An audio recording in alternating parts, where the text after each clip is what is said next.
Já sabe como refrescar as suas ideias na nova temporada? Esta primavera faça upgrade à sua lista de podcasts. Fique sempre à frente da história e garanta hoje acesso antecipado aos Podcast Plus do Observador. Agora, com 20€ de desconto. Assine em observador.pt.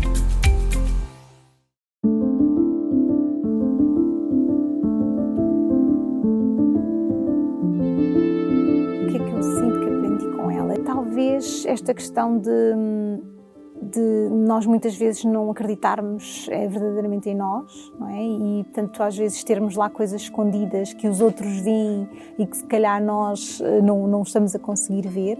E, portanto, se calhar às vezes, espera lá, eu não estou a ver, mas se calhar está lá. E, portanto, procurar mais dentro de mim, e isso ajuda-me naturalmente a encontrar mais frequentemente essa força dentro de mim.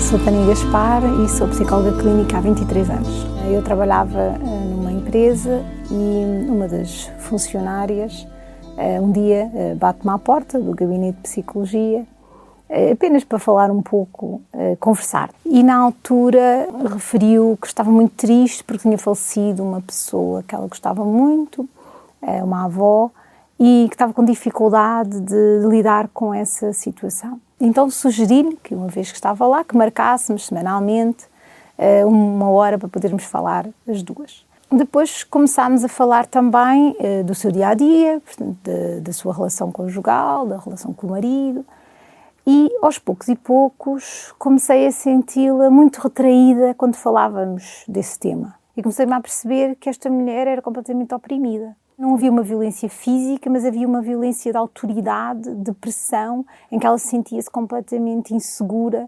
diminuída, e efetivamente havia ali uma dinâmica de submissão, digamos assim.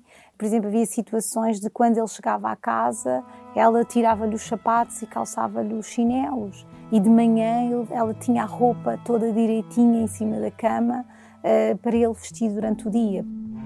Acompanhava ao trabalho e ia buscá-lo ao trabalho ao fim do dia. Portanto, e ela depois ia para casa. Portanto, não haveria, entre o trabalho e a casa, eram os únicos contextos em que ela estava, mas era realmente uma realidade que eu não considerava atual, não é? Ou seja, que já achava estranho como é que numa grande cidade ainda existisse relações conjugais assim desta maneira tão fechada. Nós não somos nós que dizemos o que é que a pessoa deve fazer, mas vamos fortalecendo a pessoa de modo a que ela tenha mais liberdade e mais confiança na sua capacidade de fazer as mudanças que ela depois decide fazer. Penso que um psicólogo tem que realmente acreditar nas pessoas que tem à sua frente e acreditar na possibilidade de mudança.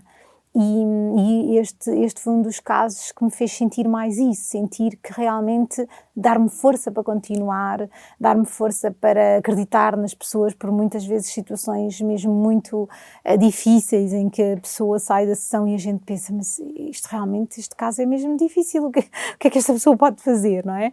E dizer, não. Ok, por muito difícil que seja, há sempre passos, que pequeninos que sejam, aos poucos e poucos, vamos conseguir melhorar a qualidade de vida da pessoa. Começámos a fazer atividades, em que ela organizava algumas atividades com os colegas de trabalho.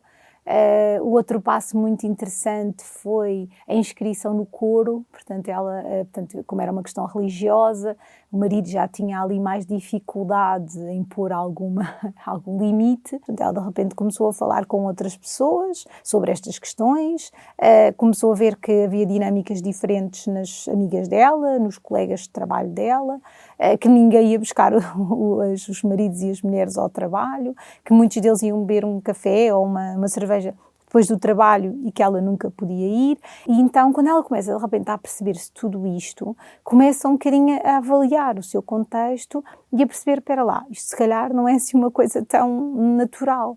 E à medida que começa a contrariar, não é? Ou seja, ou a não fazer daquela maneira, ou a dizer, mas porque é que eu tenho que fazer isto, ou porque é que tu também não me ajudas assim, ou eu quero ir ali se as outras pessoas vão, porque é que eu não vou? Ele reagiu de uma maneira muito mais agressiva e, portanto, aquela ameaça psicológica começou a elevar de tom e começou mesmo a haver gritos e chegando mesmo a haver situações de violência, não em relação a ela, mas em relação, por exemplo, bater nas paredes, partir portas, portanto, coisas externas, não é? E que a assustavam muito e assustavam muito o filho também. Então, progressivamente começámos, com ajuda também, estas questões também são importantes, que muitas vezes o psicólogo ajuda a pessoa, mas há outras questões legais, jurídicas, etc., que também precisa cautelar. E, portanto, efetivamente, nós felizmente também tínhamos acesso a um jurista e, portanto, tínhamos aqui um suporte a vários níveis.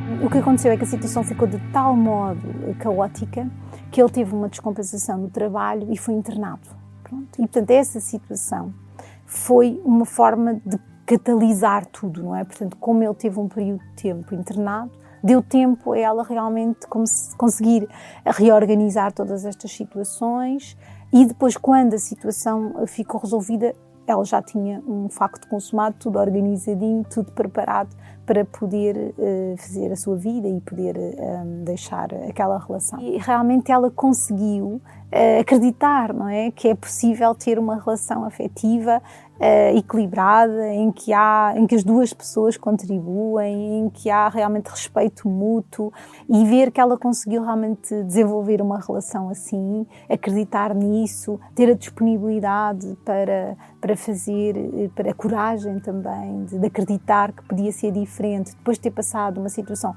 muito difícil, porque estes anos foram muito difíceis.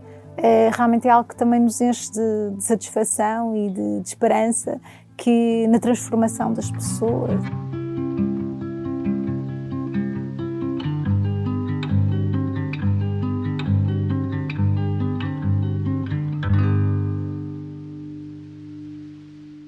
O Mental é uma parceria do Observador com a Fundação Luso-Americana para o Desenvolvimento e com o Hospital da Luz.